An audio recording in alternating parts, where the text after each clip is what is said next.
Сайн бацгаана хүүхдүүд ээ. Багш нь та бүхэндээ зориулаад өмнөх хичээлийн үргэлжлэл давтлах хичээлийг бэлтгэн хүргэж байна. Энэ удаагийн хичээлээр Эхээс, богино, урт, хос иш төгсийг ялган таних, зөв залгаж бичих, мөн эм үгэнд ордог и нөхцөлийг хэрхэн зөв залгаж бичих, ялган таних вэ сэдвэд хичээлийг бэлтгэн хүргэж байна. Хичээлдээ видеогт оролцохыг хүсье. Хичээлийн агуулга 1. Үлгэрийг уншаад хийж гүйцэтгэх даалгаврууд 2. Эхийг уншаад хийж гүйцэтгэх даалгаврууд 3. Гэрийн даалгавар гэсэн хэсгээс энэ удаагийн хичээлийн агуулга бүрдэж байна. Дараах үлгэрийг уншаад хийж гүйцэтгэх даалгавар. Ингээд багш та бүхэндээ үлгэрийг нь уншиж өгье. Хүний сэтгэл санаа домог үлгэр. Эрт цагт хоёр бурхан хүнийг бүтээжээ. Тэгээд түүний сэтгэл санааг нь ямар болгох тухай ярилцаж гин. Нэг нь хон шиг цагаан болгоё гэж, нөгөө нь хэрээ шиг хар болгоё гэжээ.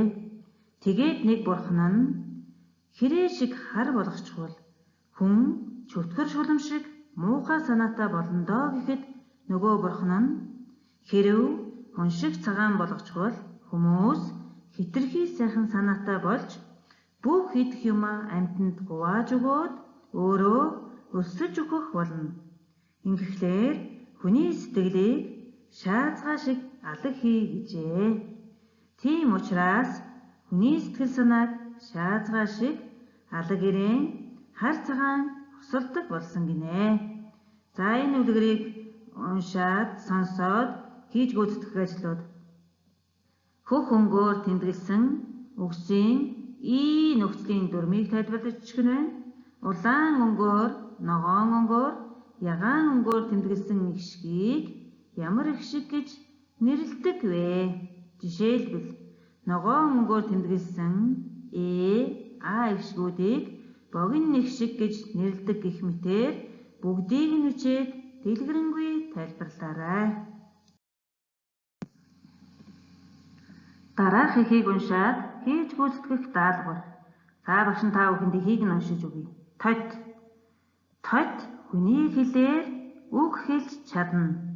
Тэр шувуу сурсан үгээ хольж солихгүй сөөнгөтөн давтана.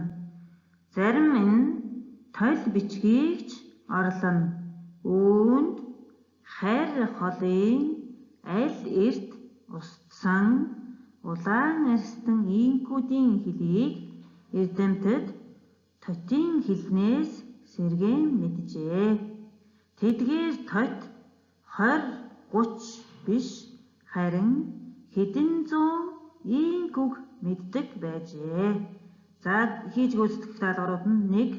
Цэгийн оронд зөөлний тэмдэг урт ишгээс тохирохыг нь бичнэ. 2. Богино, урт, хос ишгтэй үгсийг ялган бичнэ. Жишээлбэл тот хүний хэлээр үг хэлж чадна гэх мэтээр дэлгэрэнгүй тайлбарлаж бичээрэй. Тот гэдэг үг нь дулаан өнгөөр тодруулж өгсөн багш нь зөөлний тэмдгийг 3 цагийн оронд тавьж өгчээ. Мөн богино ишгтэй үгс гэж тодорхойлох цагийг тавиад тот, үг гэх мэтчлэн хойш нь бичнэ байна. Урт ишгтэй үгс гэж тодорхойлох цагийг тавиад хэлээр, шувуу, үгээ гэх мэт үргэлжлүүлэн бичээрэй. За хос ишгтэй үгс гэж тодорхойлох цагийг тавьж байгаа байжээ гэх мэтчлэн үргэлжлүүлэн бичгийг хүсье. Харгалзах нүдэнд нэмэх тэмдэг тавиад дүрмийг тайлбарлаж бичээрэй. Цэцэг, навч, анги, совд, гар, зам, ач, багш гэсэн үгэнд эм үгийн эр үгийн нөхцөл, эм үгийн эр үгэнд ордог нөхцлүүдээс сонгон тавьж бичих нь байна. За багш нь анги гэдэг үгэнд эм үгийн нөхцөлийн харалдаа нэмэх тэмдэг тавьж өгсөн байна. За мөн эм үгийн нөхцөлийн харалдаа нэмэх тэмдэг тавьж өгчээ. За тэгвэл энэ ямар дүрмээр яаж тавь гэж бичсэн болохыг та нар тайлбарлаж бичих нь байна. Жишээлбэл зөөлний тэмдэг иш үсгээр төгссөн эр үгэнд эм үгийн залгаж бичдэг гэх мэт дүрмийг нь тайлбарлаж бичээрэй. Эхийг уншаад хуулж бичээрэй. 2. Богино, урт, хос ихшигтэй эр үгсийг ялган бичнэ үү? Ингээд та бүхэнд багш нь эхийг нь уншиж өгье. Жин. Ердийн хөсгөөр ачаа бараа тээвэрлэхийг жин тээх гэдэг байлаа.